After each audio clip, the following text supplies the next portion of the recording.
see a few people on here. That's good to see. How's everybody doing? You're in Hawaii or in the West Coast? Let me know where you're at.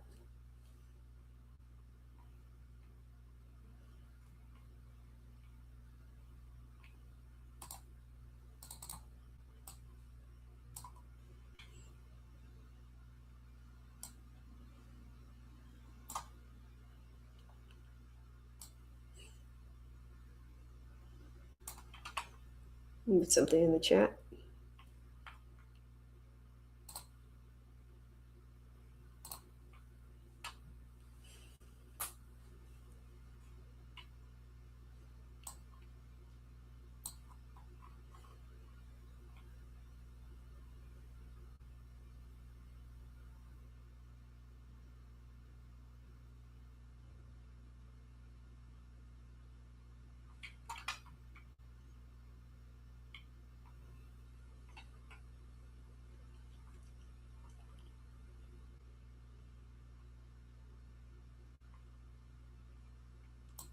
Let's see. Can you hear me?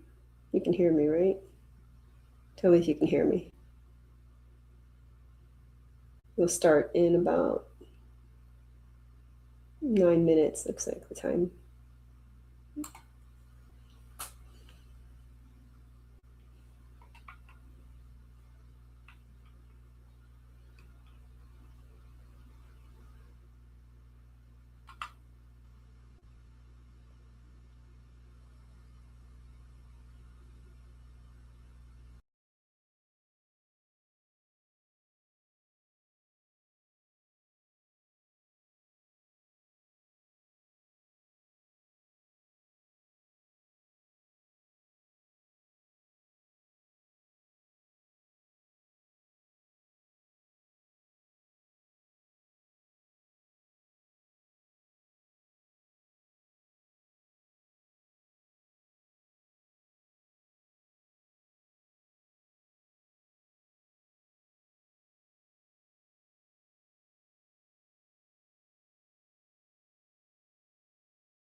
All right, guys, 2 more minutes. Anybody want to tell me where you're from?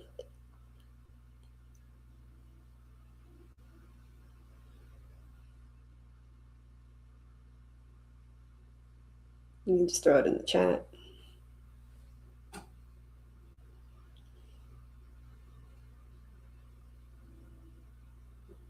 need to bring on somebody to talk to while we're waiting to get started. So I don't know how to work this thing and bring somebody on in the first place.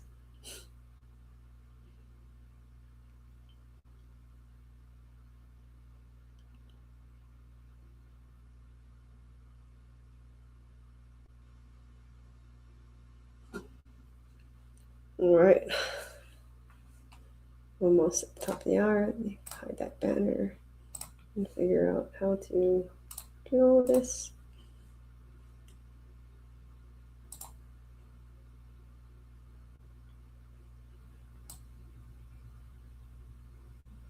I can hear you. Can you hear me? No, I can't hear you.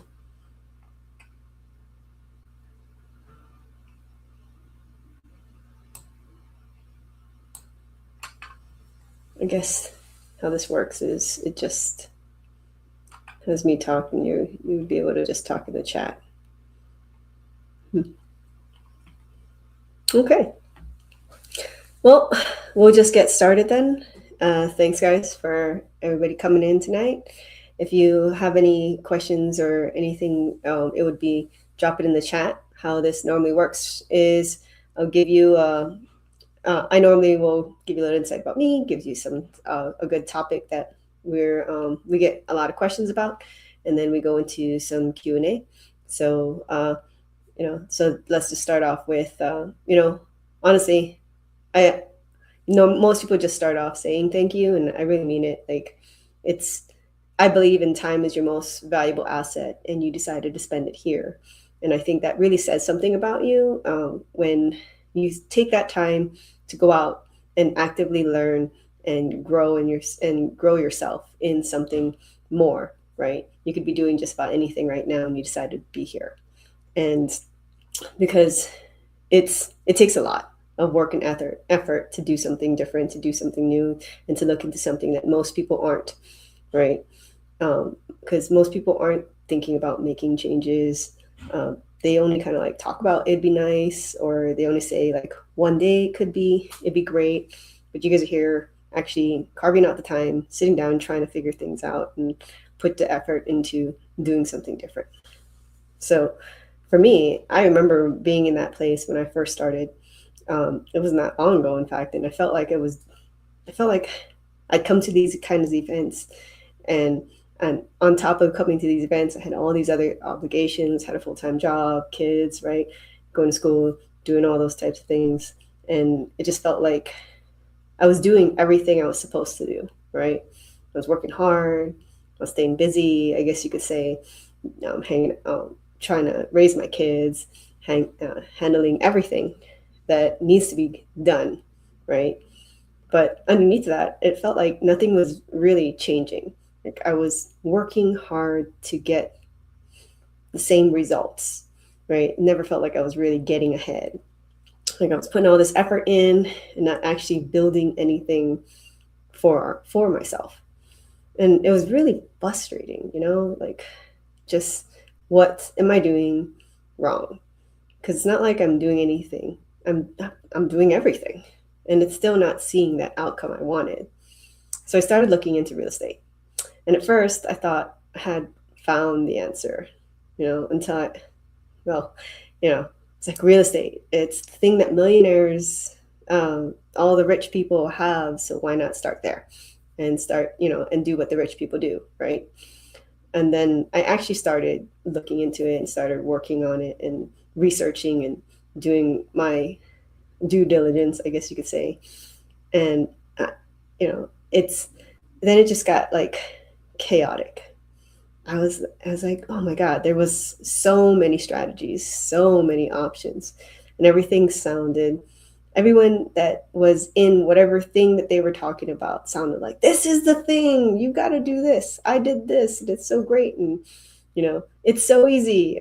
So then I'd hear just in real estate itself, not even like Bitcoins or stocks or whatever else, building a business or anything, just in real estate.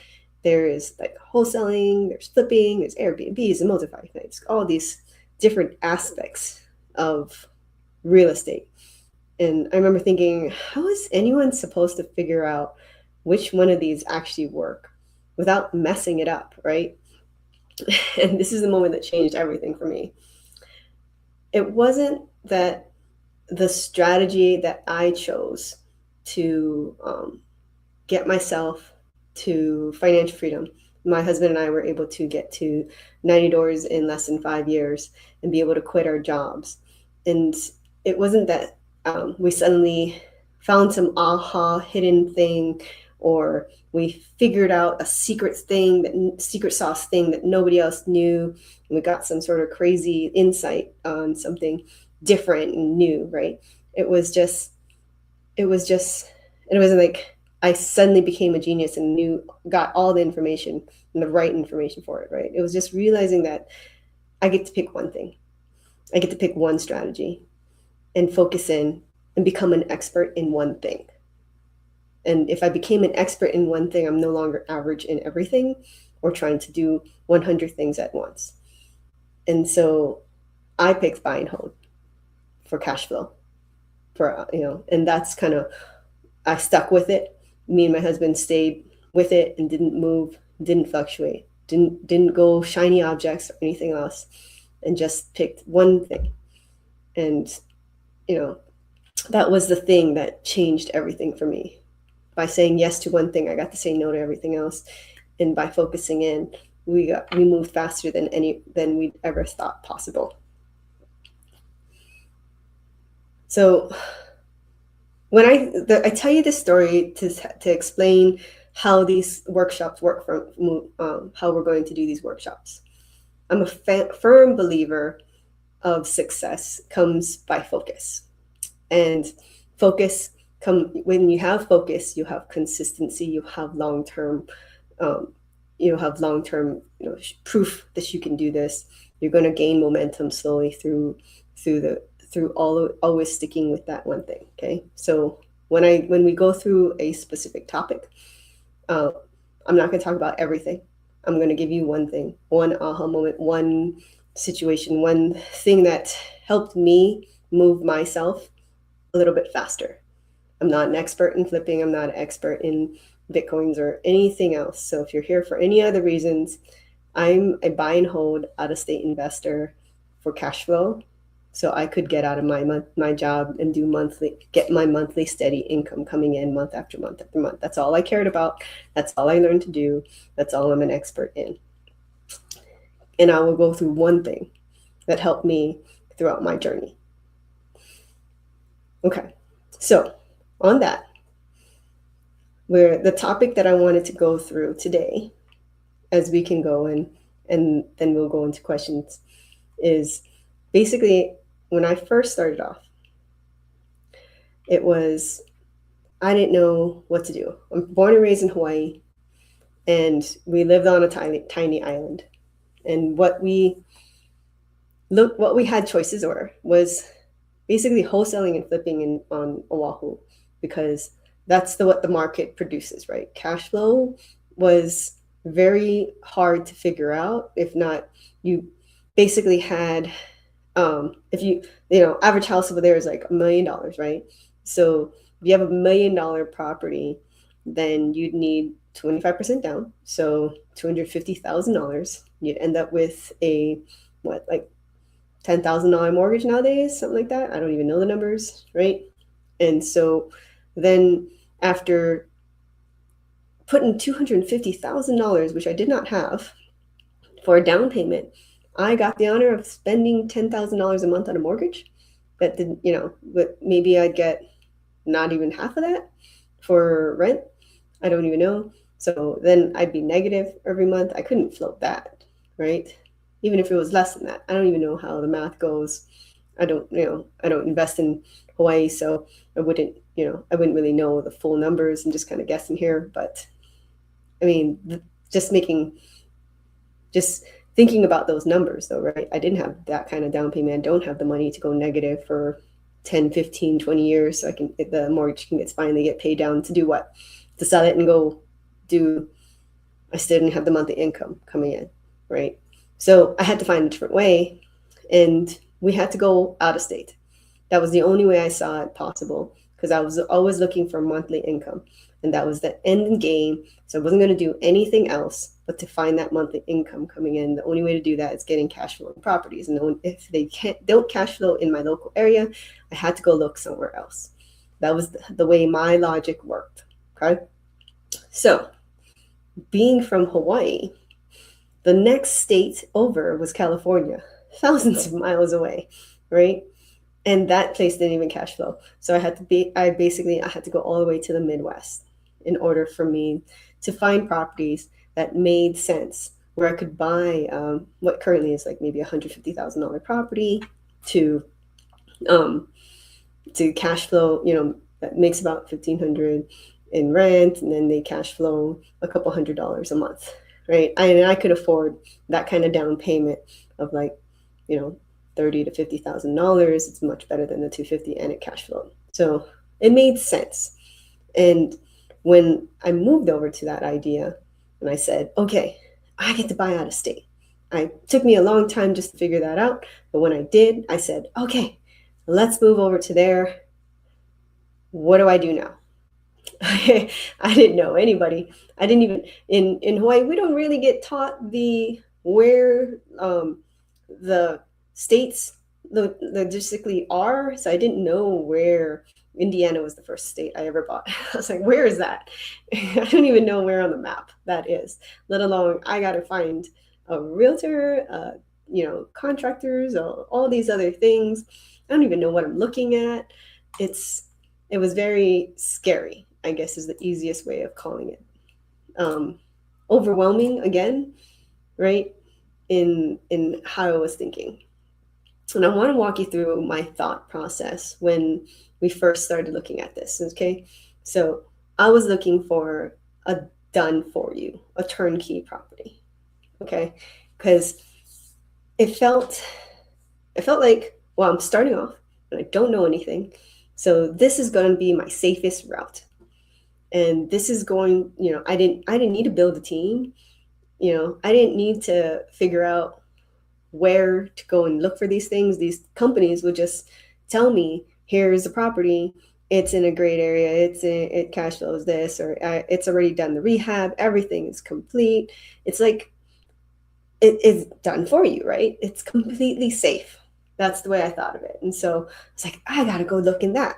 So I went looking at all kinds of turnkey companies, trying to figure out which ones are reputable. I was listening to podcasts. There was tons of podcasts. I think they're still out there too. Like the popular ones, they're still there, about like how to buy turnkey properties. And everything I read and looked at, Bigger Pockets, and there was all these turnkey, so many from so many states. Again, I got overwhelmed. And so I broke it down. I looked at a couple, and I was just like, this is great. I don't have to do 95% of the work. I can just pay for this property. Yeah, I probably won't be making any, like, I'm not going to get an investor price. I'm not going to get any, it's going to be a retail price, right? I may even be overpaying. And I was actually fine with the idea of overpaying for this property if I had to, in order to get the peace of mind that everything was taken care of. I didn't even have to go find a renter. I didn't have to find a property manager. It just sounded so amazingly great. At least I'd get a property. At least I'd have something to show from it. And I didn't have to start all from scratch. So on paper, sounded great. Someone else finds it, renovates it, places a tenant, right? Great. But what I started to notice was, from both my experience and from the people I work with now, it was it sounds good through the advertising and on paper, but the problem wasn't really the turnkey companies that I was looking at. It was me, right? Because I bought a property, and to be honest, that first property, it worked out great. I bought it. The tenants were, pretty good tenants. They didn't do anything significantly crazy. They didn't, nothing crazy went happen. And I watched that sucker for like a year. Okay. It was the scariest thing. I feel like that was the biggest step I ever took in real estate in my mind to this day, because I actually got started. And I don't regret buying it, but I do regret buying the rest after that, because then after that first property and we watched it and things went pretty well, we bought several more. We used the line of credit. We went and got a couple more turnkey properties. And it was the same situation though. I didn't get any better. I was just buying from a company and hoping it turned out right. And the first one, it did. It turned out great. And that, wasn't like a killer deal. I didn't do anything special, but I didn't learn anything either. And because everything was already done and I didn't really know what I was even looking at in the first place, a lot of things started to unfold. I didn't quite understand how due diligence was supposed to be working. Deals, these deals that I ended up buying, I overpaid for. And not only did I overpay for them, it was in neighborhoods that I thought I was doing my research on it correctly. But because I didn't properly understand it, they were selling me pretty D-class properties and telling me it was C minus, C plus type of areas. So then I was overpaying these properties. One of the properties was like, it would probably, in today's market, I guess you could say, because it was quite a few years ago, these properties would be going for 80,000 right now, but they were selling it to me for 120. It was a big difference. And they said that these neighborhoods were nice because they were in the C plus, and that's where the 120 number came from, but it wasn't. But I didn't understand that, so they could sell me something like that, right? These properties that I was looking at, they'd say the tenant's already there, and there was a body in there, and for one of them it was an actual like person, but he was and the rent that he was paying was above market. And they told me because they were great negotiators and they got this tenant, and it turned out that they just stuck a guy, pretty much like a bum on the street type of guy, put him in the property, he signed the lease, and they made it above market so they could justify the higher price, because they were, all the people who show up to them is the 1% rule, and they fit that rule. But that's not, on paper it looked right.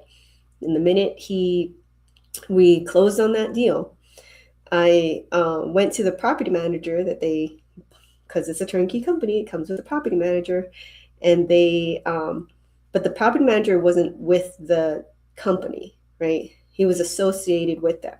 So what they did actually was that company used a quote unquote third party company to put the tenant in, and then they would take that tenant, sell it to me, right? And then they gave that over to the new property manager, and the property manager could say, "Oh, we didn't put that tenant in there. We don't know anything about this. We have to evict them."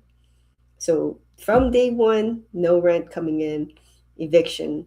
And guess what happened when we finally got the guy out? He was wrecking the place because he was a bum on the street, and this place needed a new rehab. So I got to learn what it looks like to do a small rehab off of a turnkey property, right?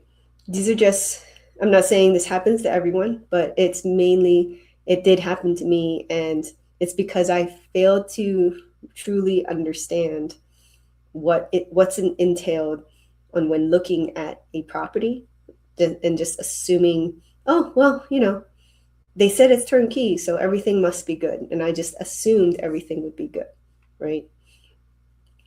So not only was I stepped in, not as an investor who was looking at this in the right ways and looking for understanding how to verify what I'm looking at. I stepped it in as just some random person overpaying for something and, not really understanding and being taken advantage. And a lot more. I have a lot of other stories. Half the reason why we built this, our WNN Properties, our company, is to because of all of the mistakes and all of the things I wish I had gone back and have just had someone else who had gone before me to tell me these things. And that's exactly why we do this workshop too, being able to tell other people of the red flags, of the things that we had to go through, or other people, within our program have had to have gone through in order for you to get that extra safety net, right? Like, I stepped on that landmine, so you don't. Okay, so just so many other things started to go wrong on so many of those properties, and I didn't have any cushion for it. I overpaid for these properties already, and it was time after time I was learning, like, wow, I need to learn more.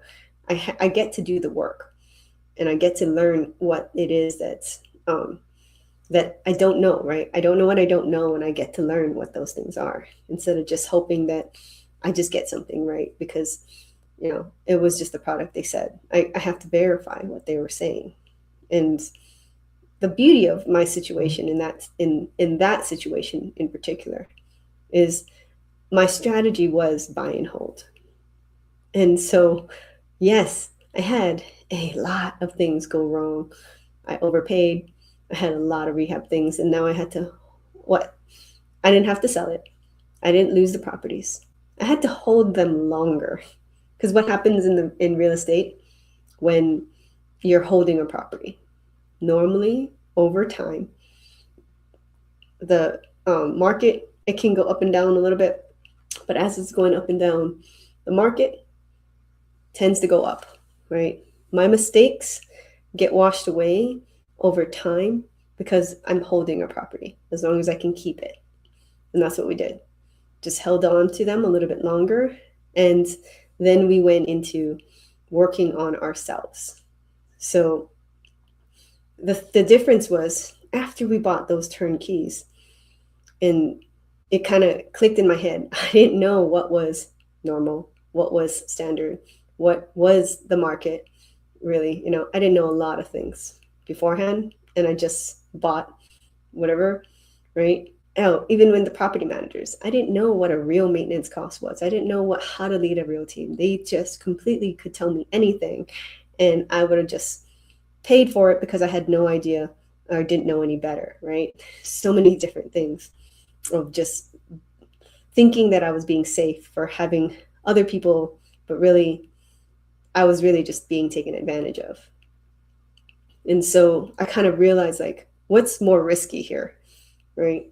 Not having a team or not knowing how to build a team. What's more risky? Buying something with it already done, or not knowing what it's supposed to look like or what the red flags would be. And that's the trade-off, right? With most people who buy turnkey, they don't really see it. They just hope it's good. It's not everybody has my experience of what goes on, right? And sometimes it works. They'll buy one or two, everything works out, it's great. But did they learn anything? Really, truly learn anything for it? Or are they really, truly better off? Or did you just spend money on a product, right? And that's kind of what I learned. So then we had to grow, and we had to learn more, and what we actually would do, and what we did in the future, what looks more realistic, and versus what's realistic versus what looks good on paper, right? These are the things that I missed. What's the real market like, and how do I talk to the right people who are truly third party resources that aren't tied to these people who are selling me something, right? These are all the things I had to learn after the fact. And this is exactly why I'm bringing it up as a subject now, right? Before, most of you may or may not have a lot of experience in real estate already or have your own portfolio. Maybe you even have horror stories, just like I'm telling you right now, right? And also, by the way, I tell you these stories not to stop you from going out and building your portfolio. Like I said, the best, the the scariest moment was to buy that first one. It still is, and it was the best decision I ever made. And buying all those terrible, terrible turnkey properties was still better than not moving forward and doing what we did in the first place, right? We we put ourselves backwards because of our inexperience and our willingness just to overpay and not and just trust without verifying. Huge lessons learned. Cost me way more than any sort of program or coaching I could ever have paid for, probably. But it was worth it because it didn't stop.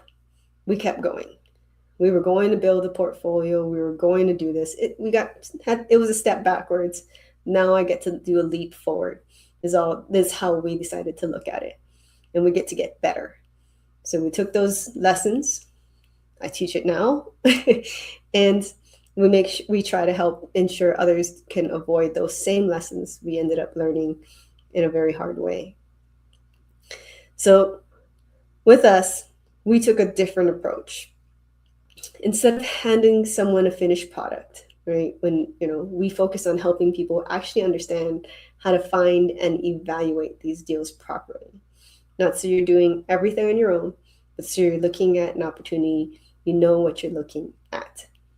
You understand why it's a great deal, what risks there are, what red flags you're looking for, and what to adjust if something changes, right? And what I've seen is people who are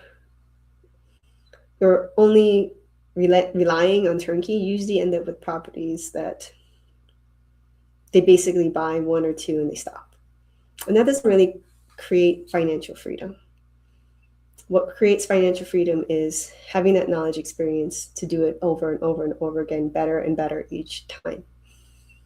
And when you do better and better each time, those numbers start to really add up. And being able to build that portfolio starts to move even faster. Taking the time to really hone in the skill sets and the experience, becoming a better negotiator, understanding the ins and outs, speaking the language of real estate, right? Those things mattered. It needed to happen. And those are the things that gave me more options, more opportunities.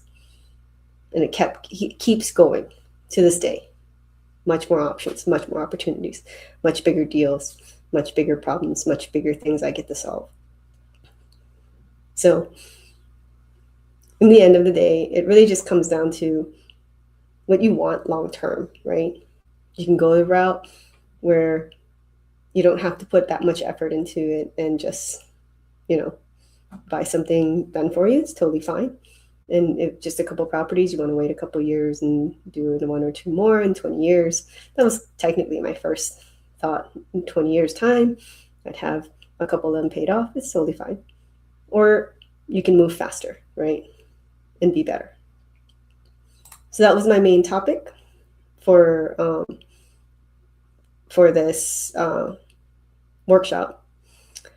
And I did want to point out, so each time that we bought another property, it was a new lesson learned, right? That's the way I took it. Even to today, we still do it. Is there a way to do this better? Is there a way to make this go faster? Is there a way to create more of a cash flow, more of equity, or we're always looking to just do better, not just do the status quo. And I wanted to make sure I zoomed out for a second, and this is where things when I used to come to things like this and I used to listen to a speaker, I would hear what they were talking about and get it. Yeah, it made sense. But then how did that actually work for me, right?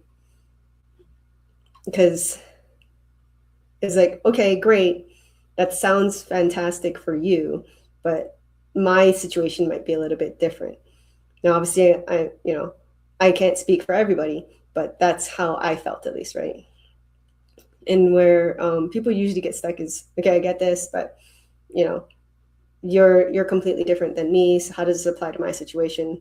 Because everybody's different, and your goals, your timelines, your resources, all those things are very, very different. And maybe I will, maybe I won't do those types of things. So how does that even matter, right? So what we do for people who want that extra like understanding of their situation, their support, is we sit down with you on a one-on-one to map it out, and we look at where you're at, what makes sense for you specifically, and what your next steps should be, whether it's turnkey, a big rehabs, nothing, or whatever it's got to look like. But it's your situation, your timeline, how much time you have, and how much assets and resources you may need to do for your specific situation. There's no pressures, no obligations. It's just clarity. So if you're sitting there thinking, okay, I want help figuring this out for me, that's exactly what we do. We can jump on a call with you. I'll drop the link right now, and then we can go off to some Q&A. So I dropped the link there in case you want to book a call, figure out what it could look like for you to get started, for you to continue building your passive income. Okay, now, questions. Does anybody have anything that they'd like to drop in the chat of any questions or thoughts that you might have? I'm not sure how these work specifically. And tell me if you saw it in the chat at all too, the link.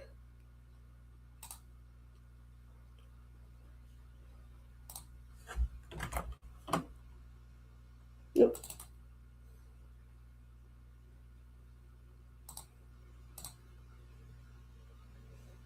Okay, I don't see anything in the chat. Am I looking at it differently?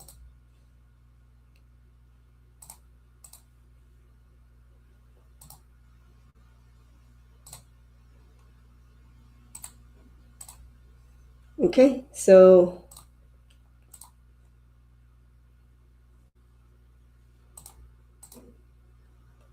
let's see here.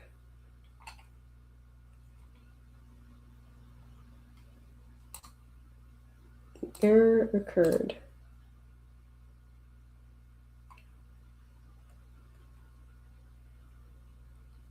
Okay. Okay. So I'm not seeing anything.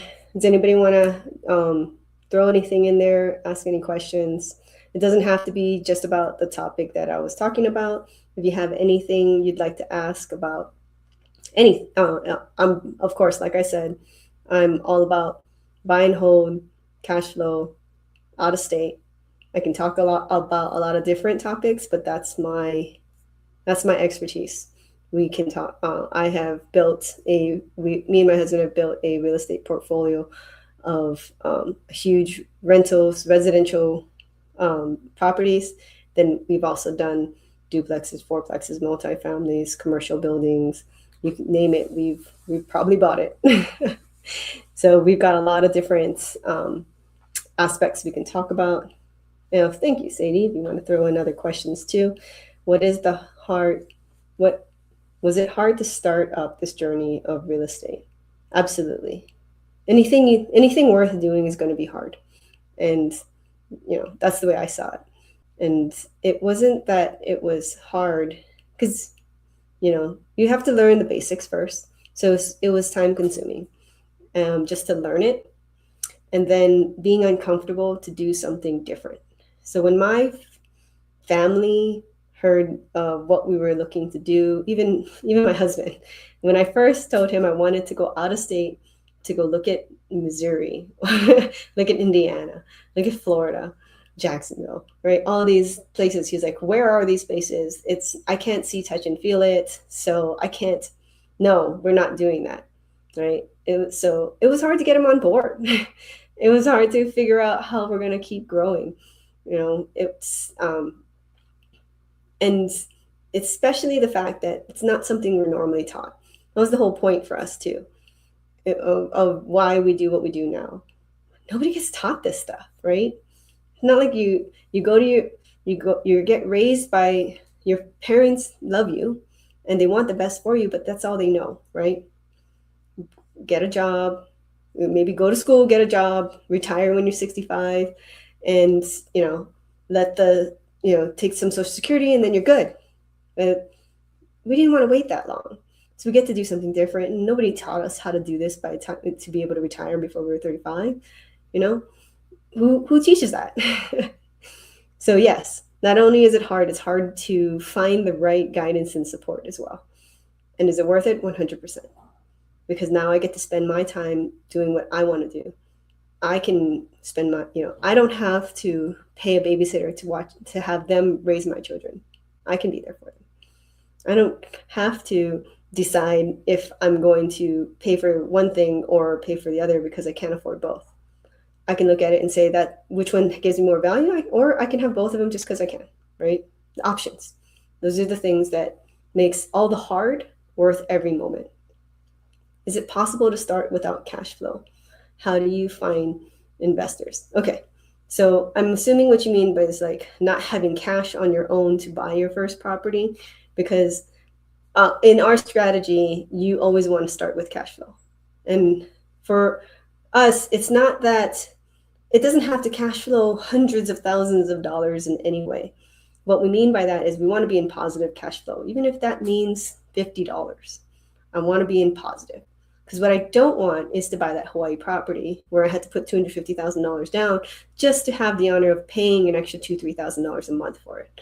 That I can't afford. How many properties can I buy with negative $2,000 a month? Or, if I'm probably way off on what that number could be.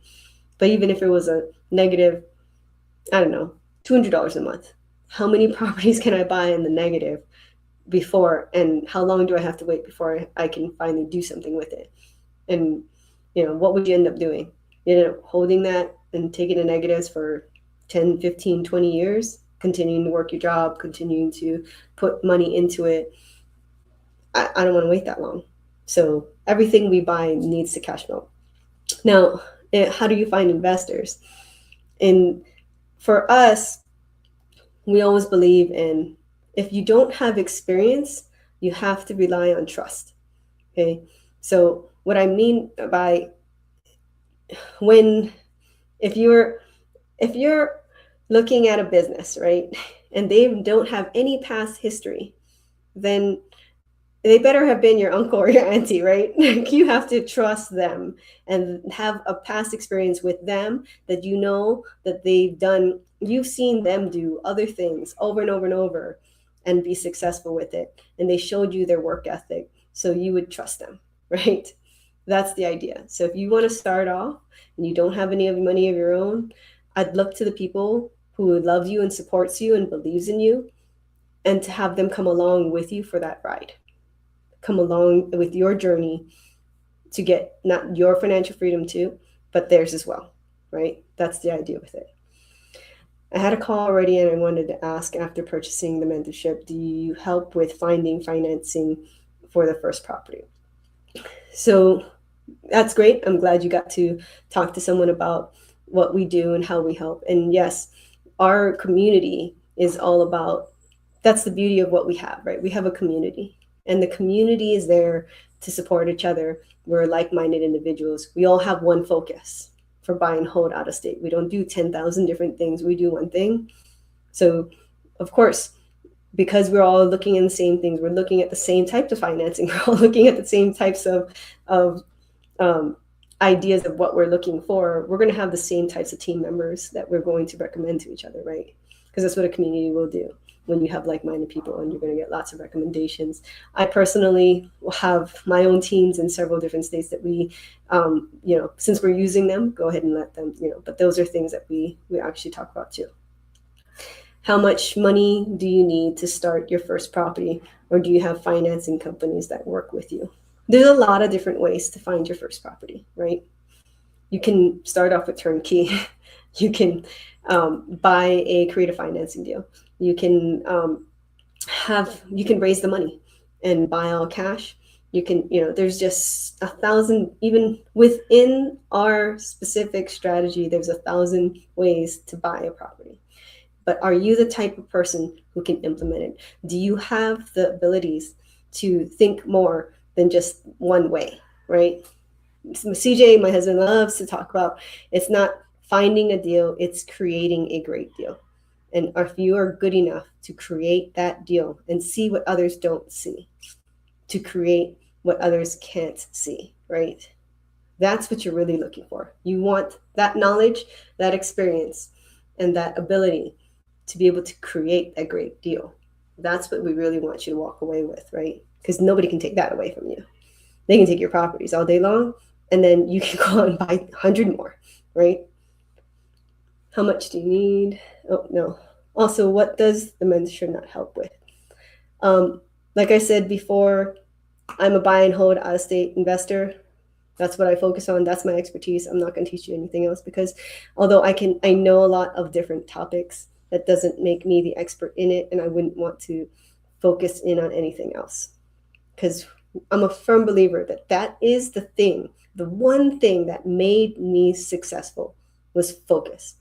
I didn't buy and hold and then go flip and then go find some and then go wholesale and then go do whatever, right? I picked one thing, I stuck with it, and I stayed with it. In fact, every flipper that I ever knew that was successful, we started a meetup, the West Side meetup, when a long time ago, way before COVID, like before we even, when I first had like 5 deals, I think is when we did this. And we had a flipper, we had a syndicator, we had me, we had everything you can think of. And all we would do, there's like 4 of us at this meetup, because I was just terrible at putting together meetups. Now our meetups are really great. So if you're in Hawaii, we have an in-person meetup there too, that you can always go look on our websites to go check it out. But there, at the time, there was just us 4. And all we'd spend our time doing was talking about how great our strategy was. And we'd try to convince each other to join our strategies. But what we all ended up actually doing was we were staying strong on what we said we were going to do. And the flipper in our community, he became a huge flipper in Hawaii. He still does flip. And which I always say, I don't have to do any of it anymore. He still has to flip. But he's a great flipper, and he does fantastic at it. Syndicator did the same thing. He stuck to it. He brought on partners. He did his own thing. And, so focus, right? That's the thing. Focus and focus and focus. And stick with one thing and be amazing at it. Be the master, so you can beat out all the average, because the average are just doing 1,000 different things. Okay, what else do we have?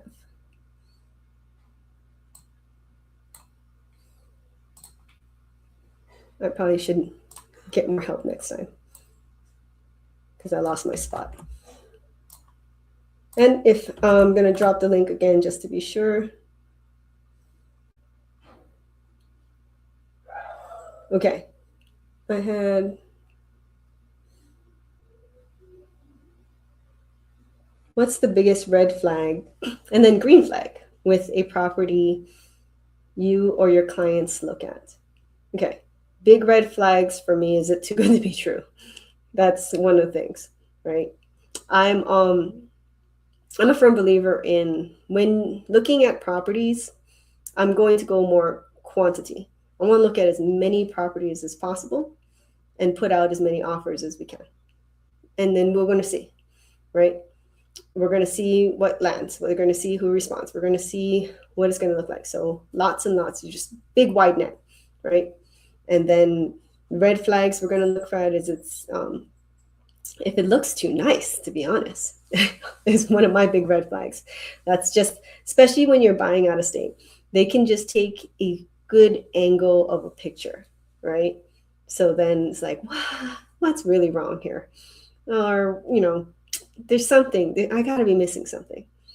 What green flags for me are properties with a lot of what other people would think is a red flag, to be honest. I love foundation problems. I love mold. I love properties that can't get financing, because guess what that is? That is a motivated seller. And I love a motivated seller. Something that looks too nice, everybody wants that. I'm not going to get a good price off of that. So To me, those are green flags and red flags. I know they're probably completely opposite what most people look for, but that's the point, right? You're looking for something that most people aren't. You're getting that eye of something that most people can't see. Do you have any active listings? Which states are they in? So I am not a realtor, or I don't play one on TV. Not, we don't sell properties in any way, because like I said, I'm not a turnkey company. I don't believe in it because it's like giving you a fish, not teaching you how to fish. So that's not what we do in any way. And if you're looking for more information, book a call. We've got a lot of different things that lots of pamphlets you can look through, whatever you need to look at. Lots of things come through, but really it'd be more talking about your situation and what would make sense for you will be more beneficial than kind of just learning the general stuff about us. Because either way, it's a free call, and you're gonna walk away with more clarity for your specific situation, what you could do next. So what's really the harm on that? So if we start in this business, what is the minimum amount of funds do we need to start this journey? So funds, when buying a property out of state, at least, the prices of homes are going to be somewhere between 100 to 150,000. They can go cheaper, but those are the D neighborhoods. Just to be, perfectly honest, if you find properties, and people do, I see them all the time. Yeah, especially people who live in expensive markets, they'll go over looking through Zillow and be like, "Wow, there's like a $50,000 home. That's so cheap. That's so awesome." That's a red flag. Anything under $100,000 is a red flag. It's likely, one, not very mortgageable. So most mortgage companies will not finance anything under $100,000, sometimes even under 150, depending on how good of a network you have. And even with that, if it's already finished, it's under 100,000, you're likely in a very scary area. And I tell you this because I bought in scary areas where my property manager, when I finally realized what I had to get the right property manager for those types of areas. And he wouldn't go down there without a gun. He would never go down there not just without his gun, but he would never go there at night. And he was a rough guy. So that's the kind of areas that ends up being if you're buying, especially under 80,000. And so then, unless you're buying, even if you're buying $80,000 house, maybe if it's got like a $50,000 rehab, then you're probably in a better neighborhood. But now you're doing a $50,000 rehab at minimum. So just be aware. It's a different skill set of knowing and understanding contractors, knowing and understanding what a rehab looks like and how much you should be paying. Because that was another lesson I got to learn with a lot of money, that contractors know when you don't know what you're talking about, and they can rip you off. So just something to add in with that as well. Okay. Do you go and do inspections in person? Absolutely not. And the reason I would never go do an inspection in person is I don't know what I'm looking at. That's why I'm paying an inspector, right? Same thing with your home. If you ever bought your primary home, right? You pay a professional who spent and the time and effort to get himself educated, to put all that experience to figure out what exactly he's looking for. Looked at hundreds, if not thousands of homes, and I'm paying for his expertise to look at it and tell me what he sees. That's what I'm going to do. So why do I need to be there? So I can look at the house and go, hey, okay, it's white. That's going to be a waste of my time and his. He'd probably be very annoyed that I would be there at all. And get the heck out of my way. Same thing for everything, right? It's about especially when buying out of state, what you're doing is interviewing and leading the right team, right? Finding out how to build that team and get the right people on the bus. So you're going to drive that bus, right? So I need the right inspector who I can trust to go through and look everything and have a real conversation with me, and then so I can utilize that in during my due diligence, if that makes sense. Oh, and plus, I love to have them videotape it too sometimes if the pictures don't make sense. But we've been through enough inspections to know exactly what we're looking at now. Still wouldn't go look at it because then that's kind of a waste of my time at this point. In your program, I get access to a list of vetted home deals?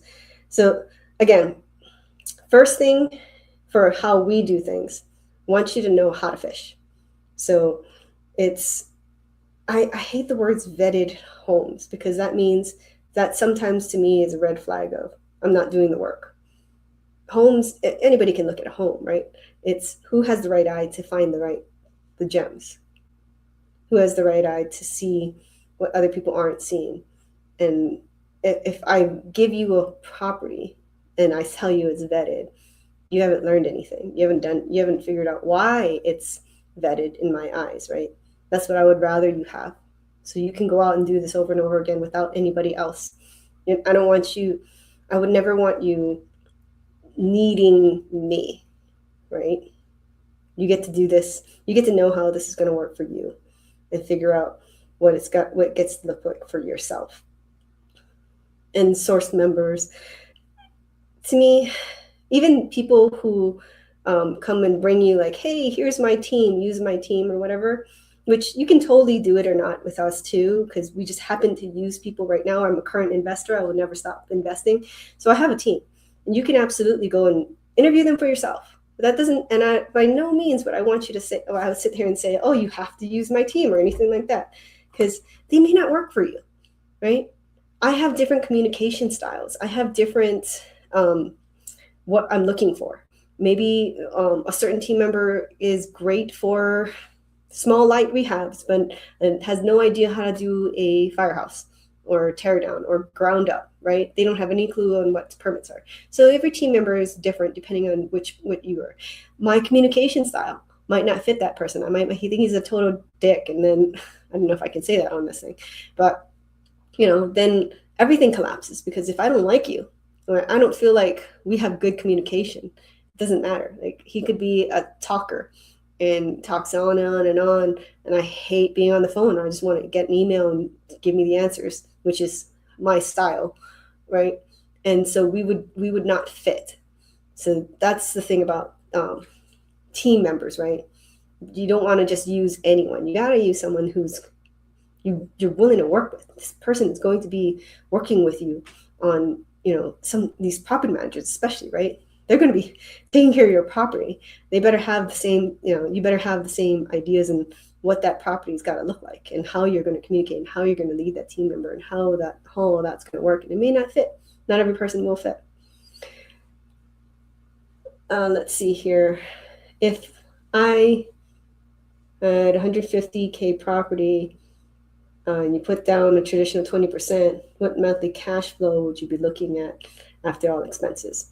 So these are all, it's just a general, like, that would be like a number, already complete, right? So your property has, if you bought a turnkey property, right, essentially, and you put that 20% down, a turnkey property at that price would probably get you maybe like $1,200 rent, and after all your expenses, and we like to minus things like maintenance, the property managers, other things that most people won't. So I would want, and when it's all said and done, I would want to at least, bare minimum, after putting away for CapEx and all of those types of things, making at least $100. Because like I said, I want to be in the positive cash flow, right?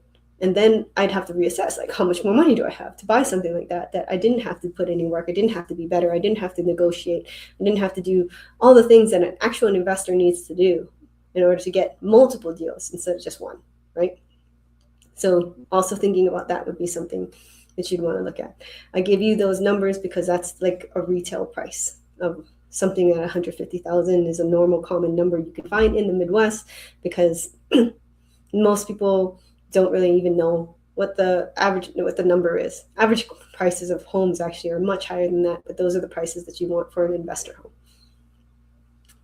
Okay, what is the fee for your program? It depends.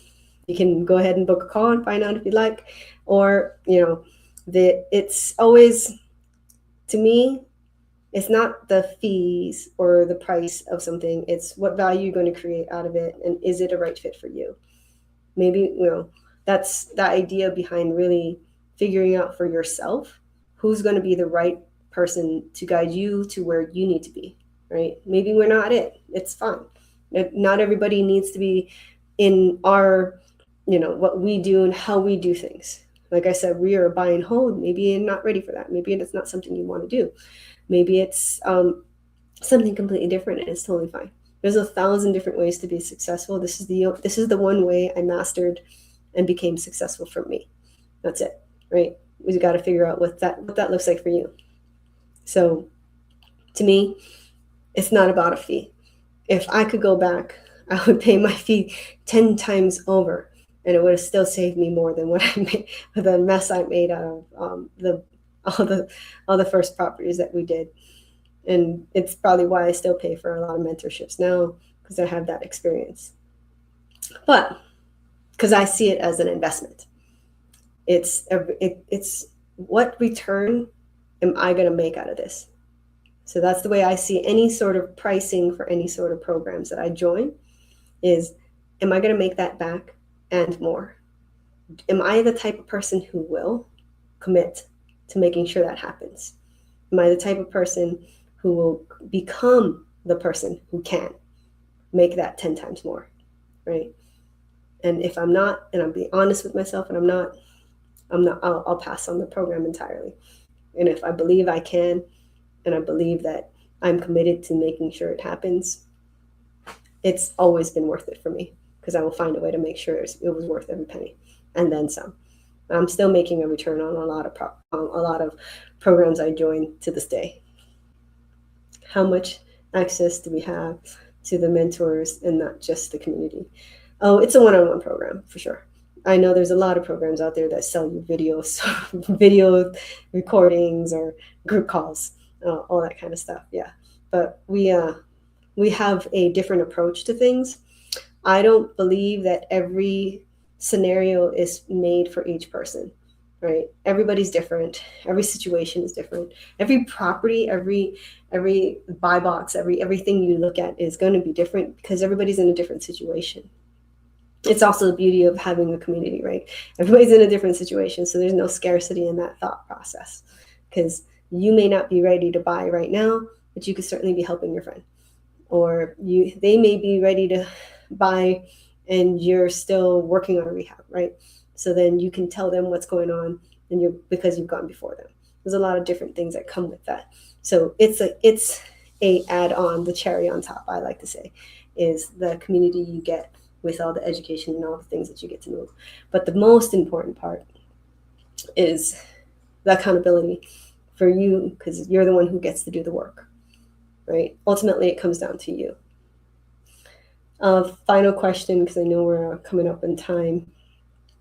We plan to buy our second home cash and rent out our starter home. Is that good as cash flowing? It depends where. So I hear this a lot from people in Hawaii as well. They think, I get a lot of people who come to say, oh, I'm cash flowing because I don't have a mortgage. A lot of times it's they inherited a house or something like that, or they paid down their own mortgage. So now they're moving and they think it'd be great to rent it out because they'll cash flow. And I'll just give you this. I'm sure a lot of people have heard that idea of the 1% rule. And if you haven't, the 1% rule is, and now this is a general concept, okay? This is just a quick and easy way for you to see if this is something that makes sense cash flow wise. It's not, it doesn't factor in anything else. It's just a quick way to look at it. So if your property is worth $100,000, then you should be getting $1,000 in rent. In today's world, it doesn't quite work out. Like you'll get $150,000 property and you may get like 12 to 1,300 rent, and it will still cash flow. But you see how it's at least close to that 1% rule, or at least you'd want to get some sort of discount or do something to make it a 1% rule, right? That's the idea. So if you were to look at it that way, that's the way you can look at your property, depending on where it's at, right? So if you've got a house, I just looked at one of our mentees. He showed me his portfolio, and he had 2 homes that he inherited from his mother, and they were both worth $1 million, free and clear, because he just inherited it. And he's like, well, I was going to rent it out. Like, okay, how much does it rent out for? And he says, oh, it's $1 million property. It rents out for almost $3,000.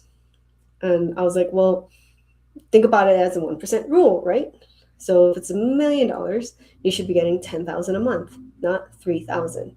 So is that just because you'll get $3,000 because it's free and clear? You've got a property with a lot of equity that's going to sit there and do nothing.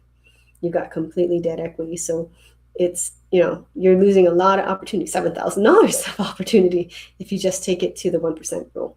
Something to think about when you're looking at possibly either selling your starter home or renting it out.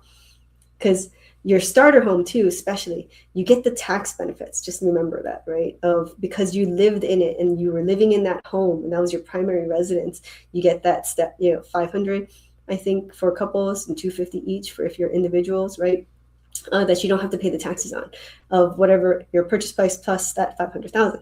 So just remember that, right? If the minute you turn it into an investor home, you get to pay taxes on anything if you ever decide to sell it. So just being aware of those types of scenarios too, right?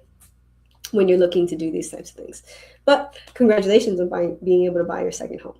And if you're looking for the financial freedom, which a lot of people are coming here to do, remember that, right? Like, well, second is great.